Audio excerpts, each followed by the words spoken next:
नमस्कार बच्चों, मैं डॉक्टर सुमन गुप्ता लेकर आई हूँ आज का सुविचार। आज का सुविचार है, हंसी के क्षणों के बिना बीता दिन सबसे खराब दिन है। Thank you. Word of the day. Today's word is echo. Spelling is ECHO. Echo. Echo का हिंदी में अर्थ होता है गूंज। अब हम सेंटेंस में देखते हैं इसका use. This cave has a good echo. We heard the echo of our voices from the other side of the valley. Thank you. Good morning everyone. Today's puzzle, आज की पहेली।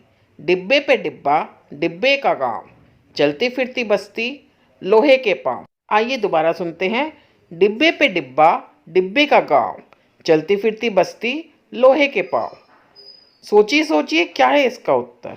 जी ठीक सोचा, इसका उत्तर है ट्रेन यानी कि रेलगाड़ी। वो डिब्बे ही डिब्बे होते हैं जो कि लोहे के पहियों पर चलते हैं। धन्यवाद। नमस्कार। आज का इतिहास। आज 13 दिसंबर 1884 में पर्सिवल एवरेट ने सिक्का डालकर वजन बताने वाली मशीन का पेटेंट कराया।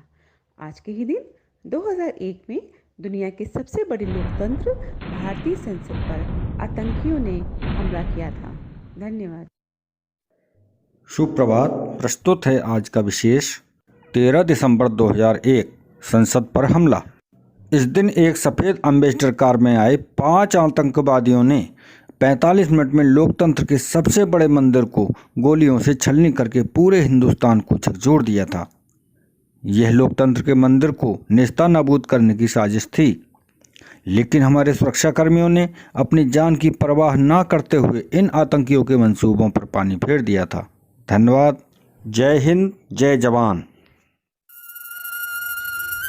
नमस्कार। आज की प्रश्नोत्तरी। विश्व में मीठे पानी की सबसे बड़ी झील कौन सी है? उत्तर है सुपीरियर झील। प्रश्न 2। विश्व की सबसे बड़ी खारे पानी की झील कौन सी है? उत्तर है कैस्पियन सागर। प्रश्न 3। विश्व में सबसे गहरा महासागर कौन सा है? उत्तर है प्रशांत महासागर। प्रश्न 4। विश्व में समुद्र तल से नीची झील कौन सी है? उत्तर है मृत सागर। प्रश्न 5। विश्व में सबसे अधिक ऊंचाई पर स्थित झील कौन सी है? उत्तर है टीटीकाका। आज के लिए इतना ही। धन्यवाद। Good morning students. आज की मॉर्निंग असेंबली का बाल गीत है भूरा भालू झबरे बाल। भूरा भालू झबरे बाल, मस्ती भरी निराली चाल। भूरा भालू झबरे बाल, मस्ती भरी निराली चाल।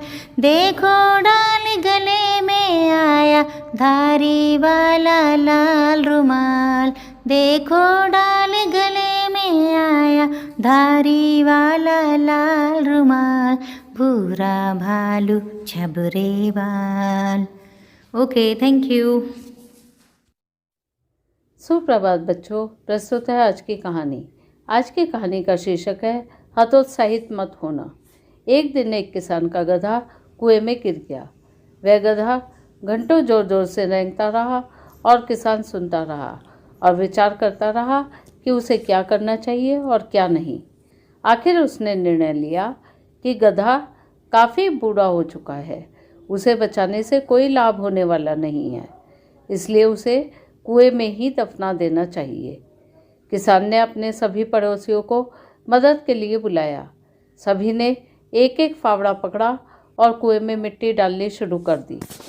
जैसे ही गधे की समझ में आया कि यह क्या हो रहा है, वह और ज़ोर से चीख कर रोने लगा और फिर अचानक वह आश्चर्यजनक रूप से शांत हो गया। सब लोग चुपचाप कुएं में मिट्टी डालते रहे। तभी किसान ने कुएं में झांका तो वह हैरान रह गया। अपनी पीठ पर पड़ने वाले हर फावड़े की मिट्टी के साथ वह गधा एक आश्चर्यचकित हरकत कर रहा था। वह हिल हिल कर उस मिट्टी को नीचे गिरा देता और फिर एक कदम बढ़ाकर उस पर चढ़ जाता। जैसे जैसे किसान और उसके पड़ोसी उस पर फावड़ों से मिट्टी गिराते, वैसे ही वह हिल हिल कर उस मिट्टी को गिरा देता और एक सीढ़ी ऊपर चढ़ आता। जल्दी ही सबको आश्चर्यचकित करते हुए वह गधा कुएं के किनारे तक पहुंच गया और फिर कूदकर बाहर भाग गया। तो बच्चों, इस कहानी से हमें यह शिक्षा मिलती है कि हमें मुश्किल से मुश्किल परिस्थिति में भी घबराना नहीं चाहिए, क्योंकि हर समस्या का एक समाधान जरूर होता है। धन्यवाद। सुप्रभात, मैं प्रेम वर्मा। आज मोटिवेट योरसेल्फ का विषय है हमारे शिक्षक होने के मायने। क्या हम विद्यालय के कालांतर को ही नौकरी मानते हैं? क्या हमारे पास अगले दिन की तैयारी के लिए समय है? वो छोटी छोटी चीजें जिनसे विद्यालय में सुधार हो सकता है, क्या हम रोज इस पर विचार करते हैं? हम नहीं कहते कि हम बहुत सारा समय दें, पर कम से कम कुछ अतिरिक्त समय देकर कुछ प्लानिंग कर सकते हैं और उसे पूरा करने के लिए छोटे छोटे स्टेप्स उठा सकते हैं। हमें यह पता होना चाहिए कि कल हम विद्यालय में क्या पढ़ाने वाले हैं, क्या नया सिखाने वाले हैं, कौन सा टीएलएम विद्यालय में नहीं है, कौन सी नई चीज लाने से विद्यालय बेहतर हो सकता है। दोस्तों, जिस क्षण आप रेस्ट कर रहे होते हैं या कुछ भी नहीं कर रहे होते हैं, आपके जीवन में उस क्षण की प्रासंगिकता ही खत्म हो जाती है और वह क्षण आपके लिए बेकार हो जाता है। निश्चित रूप से आपको अपने जीवन में सिर्फ वही क्षण याद होंगे जिनमें आपने कुछ न कुछ उपयुक्त कार्य किया होगा। मैं एक बहुत ही साधारण इंसान हूँ जिसने अभी चलना सीखा है। यह हम जो भी आपसे शेयर करते हैं, अमूमन वो सारी बातें हमारे खुद के अनुभव या समाज में या किसी और के जीवन से मिली प्रेरणा होती है। जरूरी नहीं कि हमारी हर बातें हर परिस्थिति में खरी उतरे, लेकिन यह एक प्रयास है कि हम बेसिक शिक्षा व्यवस्था को एक सही दिशा दे सकें। किसी ने सच ही कहा है, मेहनत इतनी खामोशी से करो कि सफलता शोर मचा दे। आपके प्रयासों से पूरा बेसिक शिक्षा परिवार आह्लादित है। भले ही कोई आपकी तारीफ आपके सामने न करे, लेकिन बेहतरीन परिणाम का इंतजार सबको होता है। वो दिन दूर नहीं जब हम सब मिलकर बेसिक शिक्षा व्यवस्था का सम्मान वापस लाने में सफल होंगे। धन्यवाद। आपका दिन शुभ हो। सभी साथियों को संजीव शर्मा का नमस्कार। आप देख रहे हैं प्रेरणा सूची में दर्शाए गए लर्निंग आउटकम से जुड़ा हुआ कार्यक्रम, जिसमें प्रतिदिन हम किसी एक लर्निंग आउटकम को लेकर गतिविधि के बारे में बात करते हैं। आज हम बात करने वाले हैं एलो कोड H413 अर्थात 413 के बारे में, जो कक्षा 4 के हिंदी विषय का लर्निंग आउटकम है, जिसमें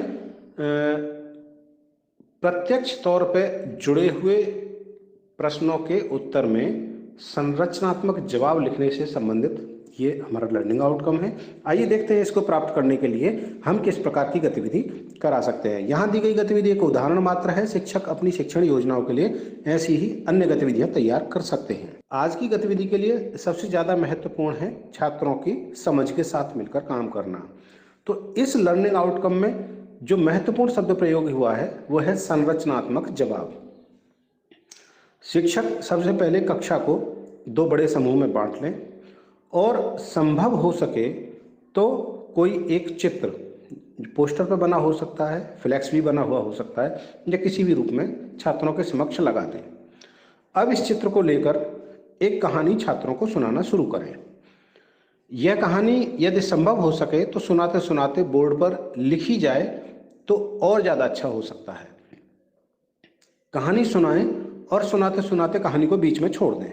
ध्यान रहे ये कहानी आपकी उस चित्र से जुड़ी हुई होनी चाहिए। और अब दोनों समूह से कहें कि अब आप इस कहानी को पूरा कीजिए। छात्रों को थोड़ी देर के लिए शांत छोड़ दें। छात्र अपने अनुसार दोनों समूह सोच रहे होंगे। उनसे कहें जरूरत पड़े तो कहीं लिख भी लें। अब दोनों समूह को अपनी अपनी प्रस्तुति देने के लिए कहें। आप देखेंगे कि छात्र अपनी प्रस्तुति बहुत शानदार तरीके से तैयारी के साथ दे रहे हैं, लेकिन साथ में एक प्रश्न भी आपको जोड़ना है कि कोई 5 ऐसी बात भी आपके समूह को बतानी है जो इस कहानी में बहुत अच्छी लगी, अर्थात आपने इसी कहानी का चयन क्यों किया। आप देखेंगे कि छात्र अपनी समझ के अनुसार बेहतर तरीके से प्रस्तुति भी दे पा रहे हैं और कुछ संरचनात्मक चीजें वो आपके समक्ष रख पाएंगे। कई बार वो चीजें आपने भी नहीं सोची होती हैं, लेकिन छात्र आपके समक्ष रख पा रहे होते हैं। छात्रों की उत्सुकता को बढ़ावा देने के लिए आप उनको पूरी गंभीरता के साथ सुने और जहां आवश्यकता हो छात्रों का सहयोग करें। आप देखेंगे कि छात्र बेहतर तरीके से कर पा रहे हैं। तो इस प्रकार से इस लर्निंग आउटकम को हम कक्षा शिक्षण में अपना सकते हैं, प्राप्त कर सकते हैं। तो कराते रहें इस प्रकार की गतिविधियां और हासिल करें प्रेरणा लक्ष्यों को। हम बनाएंगे प्रेरक प्रदेश उत्तर प्रदेश। जय हिंद, जय शिक्षा।